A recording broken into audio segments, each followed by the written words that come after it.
জলবিস্ফোৰণৰ ফলত নাগালেণ্ডত ভয়ংকৰ পৰিস্থিতি চুবুৰীয়া ৰাজ্যখনত এতিয়া কেৱল ধ্বংসৰ ছবি মনজিলা আৰু লংলেঙৰ মাজত পানীখেতি অঞ্চলৰ বিধ্বস্ত পৰিৱেশ পানীয়ে এফালৰ পৰা খহাই নিছে বহু পাহাৰৰ অংশ ৰাজ্যখনৰ অতি দুৰ্গম অঞ্চলত উপস্থিত হ'লগৈ প্ৰতিদিন টাইমৰ সাংবাদিক মনোজ দত্তৰ জৰিয়তে আপোনালোকক আমি সেই পৰিৱেশ দেখুৱাব বিচাৰিছোঁ আমি বৰ্তমান উপস্থিত আছোঁ নাগালেণ্ডৰ নাগিনিমৰা আৰু নামচাং অঞ্চলত আমি বৰ্তমানে উপস্থিত থকা যি স্থান কয়লা খননৰ যি স্থান এই স্থান দেখিছে মোৰ সহযোগী আব্দুৰ ৰহিমে দেখুৱাইছে ইয়াতে হৈছিলে কয়লা খনন কিন্তু এটা কথা সঁচা কয়লা খনন হোৱাটো সঁচা কিন্তু ইয়াৰ যেনেধৰণে ইয়াৰ কয়লা খননৰ এই মাটিয়ে বা ইয়াৰ যি ডাষ্ট গৈ পেলাই নদীসমূহত ইয়াৰ পৰা অলপ পৰিছে যদিও যেনেধৰণে যাব লাগে ঠিক তেনেধৰণে ইয়াৰ পৰা যোৱা নাই আৰু ইয়াতে আছে নাগালেণ্ডৰ কিছু লোক আছে তেখেতলোকৰ পৰা আমি ইয়াৰ সম্পূৰ্ণ ইয়াৰ তথ্য আমি সংগ্ৰহ কৰিবলৈ চেষ্টা কৰিম আৰু যিহেতু এতিয়া দেখিছে এই অঞ্চলত বিশেষকৈ ইয়াৰ সমগ্ৰ নাগালেণ্ডতে এতিয়া দেখিবলৈ পাইছে যি প্ৰলয়ংকৰী বান আহিছিল বা যিদিনাখন ইয়াতে বৰষুণ হৈছিল প্ৰায় 17 ঘণ্টাকৈ ধৰি ধাৰাসাৰ বৰষুণ হোৱাৰ ফলতে এনেধৰণে এই নাগালেণ্ডত সম্পূৰ্ণৰূপে পাহাৰ ইয়াৰ পৰা খহি গৈছিল আৰু এই পাহাৰৰ মাটিৰে সকলো নদীতে সকলো ইয়াত জান জুৰি উপচি পৰিছিল যাৰ ফলত সেই মাটিসমূহ গৈ অসমৰ 4খনকৈ জিলাত বান এফেক্টেড হৈছিল বা বানে বিভীষিকা সৃষ্টি কৰিছিল আৰু তেনে শিৱসাগৰ চৰাইদেউ আৰু যোৰহাট জিলাত এতিয়া আৰু লগতে গোলাঘাট জিলা যিসমূহ পাহাৰীয়া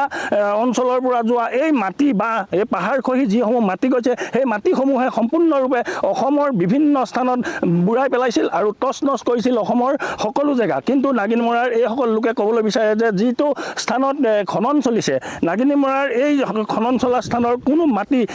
নদীলৈ যোৱা নাই বা তাতে যিসমূহ ডাম্পিং কৰি ৰাখিছে সেইসমূহ কেমেৰাই যদি বন্দী কৰিব পাৰে এইসমূহ প্ৰতিদিন টাইমৰ দৰ্শকে দেখিব এইসমূহ মাটি ভাগি আছে ইয়াতে কিন্তু সমগ্ৰ আমি যি পথেৰে আহিছোঁ প্ৰায় 30-40 কিলোমিটাৰ পথ আমি অতিক্ৰম কৰি আহিছোঁ অতি দুৰ্গম পথ সেই পথেৰে আহি থকাৰ মাজতে আমি পাইছিলোঁ ইয়াত সম্পূৰ্ণৰূপে পাহাৰ ভাঙি সম্পূৰ্ণ শেষ হৈছিল আৰু মই ইয়াত থকা যিসকল তেখেতলোকৰ নাগিনিমৰাৰ লোক আছে মই তেখেতলোকৰ পৰা জানিবলৈ চেষ্টা কৰিম কি ক'ব আপোনালোকে বা ইয়াত কি হৈছিলে সেই 19 তাৰিখৰ দিনটোত কি হৈছিল বা কেনেকৈ হৈছিল এইটো কিনা মই কিবি কথা ক'বলৈ টাইম দিয়া আছে আমাখান ভেৰিফাই কৰি নাই এইটো কয়লা মাইনিং কৰা জাগাতে চেক কৰি বেৰাই আছে তো আমাখান ইয়াতে মাইনিং কৰাটো কেমেৰামেনবিলাক দেখাই আছে মাটি টাম্পিং কৰাটো এফালে নালা ফেলা জাগা বি নাই আপনাখান বি কেমেৰামেনবিলাক দেখাত টিকিব এতিয়া একো ৰাস্তাখান কিবি ডিষ্টাৰ্ব নাই কাজখান কেনেকুৱা ঢাকি আছে এনেকুৱা আছে হয় ইয়াৰ পৰা কিছু আমি গছ গছনি ইয়াৰ যিসমূহ মাটি গৈছিল সেইবোৰ ক'ৰ মাটি বুলি আপুনি ক'ব বিচাৰে ইয়াতেতো মাটি কিৰাটো এনেকুৱাটো নাই ইয়াতেতো আমাখান কেমেৰামেনবিলাক দেখাই আছে টাম্পিংটো প্লেন জাগা দি ৰাখি আছে আমাখান হয় এনেধৰণে তেখেতলোকে ক'ব বিচাৰে যে এইসমূহ যিসমূহ মোৰ সহযোগী আব্দুৰে দেখুৱাইছে এইসমূহ মাটি ইয়াতেই আছে আৰু ইয়াৰ পৰা ক'লৈকো এই মাটিসমূহ যোৱা নাই বা তেওঁলোকে ক'ব বিচাৰে যে এই মাটি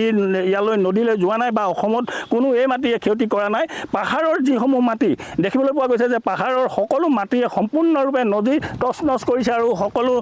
ঠাই দ ঠাই বাম কৰিছে বাম ঠাই দ কৰিছে আৰু এনেধৰণে ইয়াৰ পৰা যোৱা যিসমূহ মনোজ দত্ত আপোনাক ধন্যবাদ জনাইছোঁ